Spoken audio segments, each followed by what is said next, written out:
कई लोग कहते हैं श्राद्ध पक्ष में गाड़ी नहीं लेना चाहिए, कोई कहता है श्राद्ध पक्ष में सोना नहीं लेना चाहिए, कोई कहता है श्राद्ध पक्ष में ये कोई अच्छे कार्य नहीं करना चाहिए, मकान का सौदा मत करो, गाड़ी मत लो, ये मत करो, वो मत करो।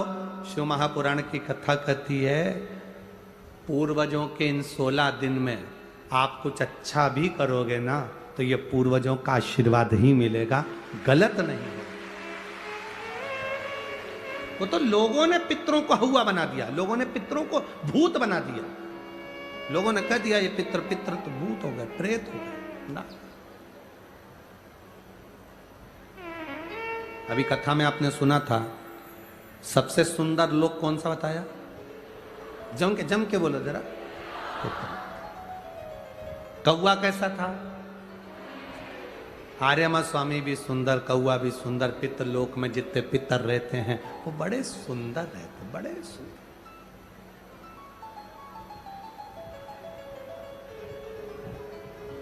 बड़े सुंदर। शिव कथा कह रही, भगवान शंकर का संवाद कर रहा।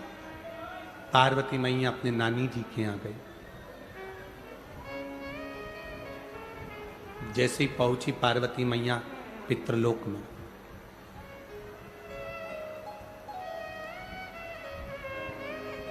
पितृलोक में पहुंचते से पार्वती जी ने क्या देखा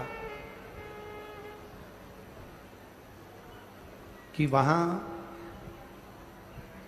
बहुत सारी कुसा रखी हुई। क्या रखी हुई है? कुसा। कुसा देखिए आप, डाब, कुशा। जब पितरों को जल दिया जाता है तो कुशा का बड़ा मूल महत्व होता है, बड़ा कुशा का बड़ी मूलता होती है। पार्वती जी ने देखा कि यहां कुशा रखी हुई है, भ्रम पैदा हुआ मां पार्वती के हृदय में। थोड़ा सा प्रश्न आया मां पार्वती के चित्त में, थोड़ा सा प्रश्न। पार्वती जी जैसे ही अंदर पहुंची, पहुंचते से उन्होंने जो कुशा देखी, डाब देखी, और कुशा को देखकर मां पार्वती जी ने पूछ लिया पितरों से, नाना, ओ नाना जी। अब पितरों के देवता आर्यमा स्वामी बैठे थे तो उन्होंने शब्द सुना पार्वती जी का। शब्द सुनकर माता पार्वती जी के पास में आर्यमा स्वामी आए और पूछा, माता पार्वती आप क्यों आवाज लगा रही हो, क्या हुआ है? आप आवाज क्यों लगा रही हो, हुआ क्या? पार्वती जी ने कहा, मैं मेरे नाना के घर में आई हूं, पर इतना सारा कुशा रखा देखा है, डाब रखा देखा है, तो मैंने पूछा कि ये कुशा, ये डाब क्यों रखा? देखो, सनातन हिंदू धर्म में जो कुशा होती है, जो डाब होता है, साल भर अपने घर के अंदर कहीं ना कहीं इस कुशा को, इस डाब को संभाल कर रखना चाहिए। उसका कारण क्या बताया है? तो यहां पार्वती जी से स्वयं आर्यमा स्वामी कहते हैं, सुनो पार्वती माता, पितृलोक में ये जो डाब है, पितृलोक में जो ये कुशा है, पितृलोक में ये कुशा जो रखी हुई तुम देख रही हो, इस कुशा का महत्व ये होता है कि जिस घर में, जिस घर के अंदर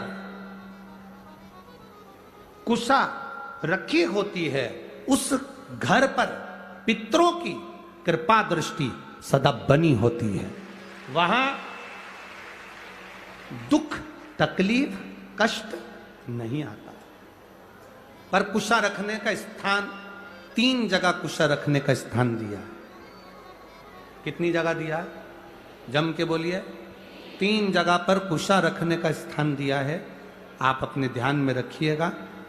देव पितर जो शिव महापुराण की कथा चल रही है, इससे आपको सीखना है और जनमानस तक आपको ये चीजें रखना है, जिससे हमारा सनातन धर्म में ये बात मालूम पड़े कि कुशा का महत्व क्या है, कुशा कहाँ रखी जाती है और कुशा के जल से तर्पण क्यों दिया जाता है। ये बहुत समझने वाली बात है।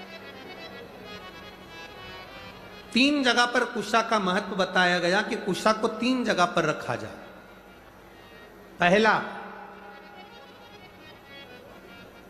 अपने घर के दरवाजे में जहां से अपन प्रवेश करते हैं, उस प्रवेश के द्वार के प्रवेश द्वार से कुछ दूरी पर कोई फोटो लगा हो, कोई चित्रपट लगा हो, कोई जगह हो ऐसी जहां तुम कुशा को अंदर प्रवेश करते समय कुछ दूरी पर उस कुशा को आप राइट भाग की ओर रख दो। घर में प्रवेश करते हैं, उस द्वार से कुछ दूरी पर डाब कुशा रख सकते।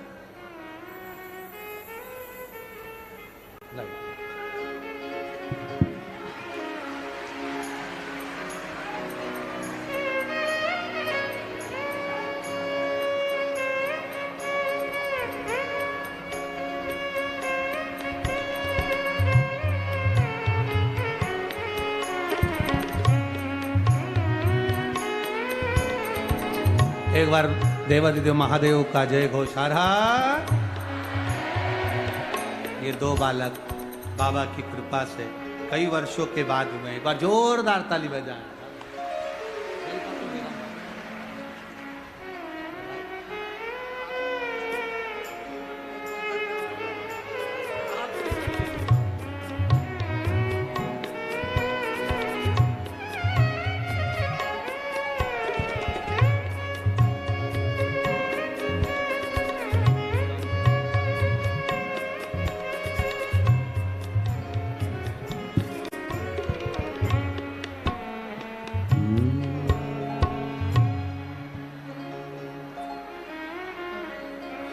श्री शिवाय नमस्तुभ्यं, श्री शिवाय नमस्तु।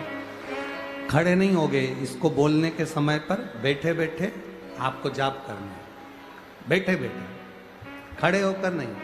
श्री शिवाय नमस्तुभ्यं, श्री शिवाय नमस्तुभ्यं, श्री शिवाय